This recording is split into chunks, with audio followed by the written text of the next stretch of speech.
le grand monstre dont vous avez besoin pour vous libérer. Ce programme a été enregistré à l'origine par Ricardo Melo de l'Institut Namasté le 19 janvier 2019. Les audios sont préparés par des volontaires de la Pile de l'Évangile. Notre équipe de collaborateurs a toujours besoin d'aide. Soyez vous aussi volontaires dans notre cause. Rejoignez notre page sur Facebook, Pilule de l'Évangile. Bonjour mes amis, bonjour, je vous souhaite une excellente journée, de la lumière et de la paix pour votre cœur. C'est samedi et nous commençons une nouvelle pilule de l'Évangile. Aujourd'hui, c'est le 19 janvier. Un nouveau week-end est là, comme d'habitude, nous souhaitons que vous profitiez de chaque minute de votre vie. Profitez de votre week-end pour qu'il soit vraiment spécial. Aujourd'hui, j'aimerais parler de la manière comment vous gérez un des plus grands et dangereux problèmes qui bloquent notre évolution spirituelle. Quand nous étions enfants, n'avons-nous pas entendu parler du monstre qui mangeait les enfants? C'est sérieux. Quand j'étais enfant, j'entendais souvent parler de ce monstre. À l'époque, j'avais entre 2 et 3 ans. Il y avait ce monstre. Je regardais sous le lit pour voir s'il n'y était pas. Je n'avais pas peur parce que j'entendais les adultes en parler, mais parce que les enfants en parlaient. De cette manière, le monstre est entré dans mon imaginaire d'enfant. Et je passais des heures à imaginer comment il serait. Je regardais sous le lit, mais je ne le voyais pas. Serait-il dans l'armoire? Serait-il caché? Parce que dans ma tête d'enfant, je croyais au monstre mangeur d'enfants. Il n'a jamais existé, bien sûr, mais dans ma tête, il vivait. Et pendant le temps que je croyais à son existence, j'ai très mal dormi. Je priais mon ange gardien. Vous vous rappelez de cette prière, le saint ange du Seigneur? Je priais tous les soirs, je demandais à Dieu qu'il me protège du monstre. Où est-ce que je voudrais en arriver?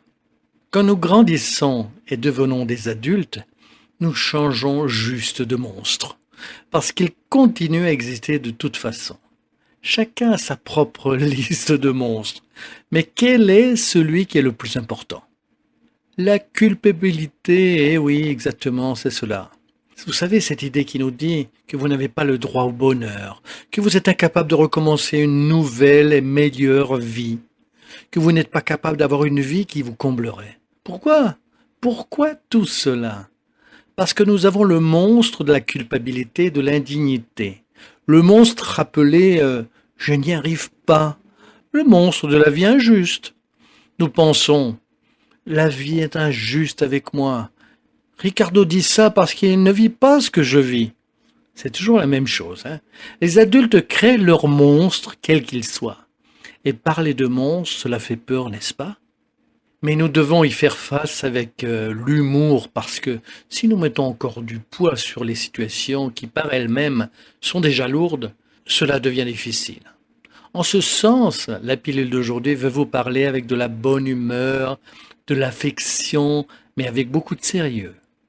Quels sont les monstres que vous avez cultivés et qui n'ont aucun sens?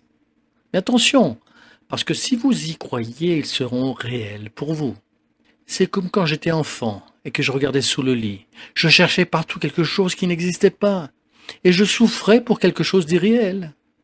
Par exemple, la personne qui culpabilise pour une erreur du passé, malgré l'appel de la vie pour un renouveau. La personne citera toujours une douleur du passé. Celui qui culpabilise sait de quoi je parle. Cette personne ne pourra pas être heureuse en amour. Si elle a un problème dans sa vie de couple, elle dit « je suis punie parce que j'ai fait du mal dans le passé ». Si la personne a des problèmes au travail, elle pense tout de suite « je suis punie car j'ai dû m'égarer quelque part dans le passé ». Arrêtez de penser à cela. Dieu vous donne le droit à l'oubli quand nous réincarnerons parce que nous avons le droit de recommencer. Ce sont les musées qui vivent du passé. Vous n'êtes pas un musée. Donc, ne vivez pas comme tel. Attention! Les musées existent pour que nous puissions contempler le passé et comprendre notre histoire, pas pour nous rendre prisonniers. Rester enfermé dans un musée, c'est pour les scénarios du cinéma. Dans la vie réelle, personne ne souhaite rester enfermé dans un musée. Alors, ne restez pas enfermé dans le musée de votre esprit.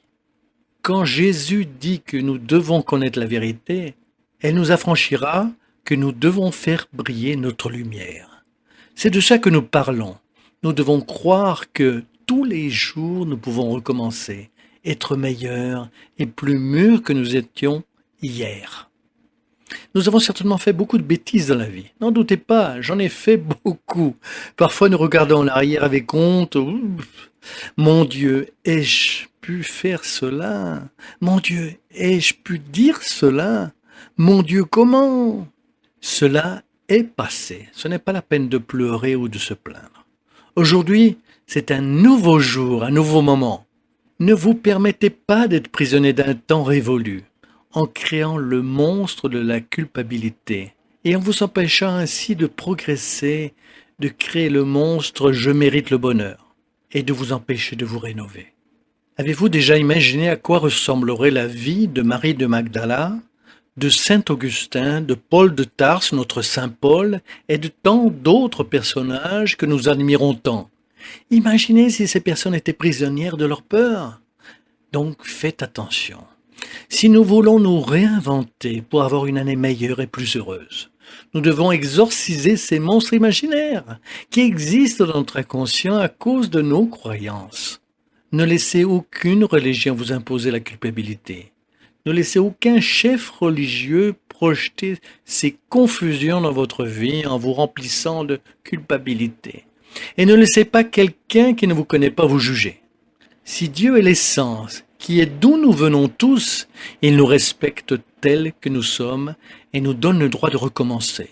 Donc, pouvons-nous permettre le contraire? Que Dieu nous protège. Je vous souhaite de belles réflexions avec lucidité et maturité afin que vous puissiez découvrir que les monstres n'existent pas, sauf si vous y croyez et les nourrissez. Restez dans la paix de Dieu.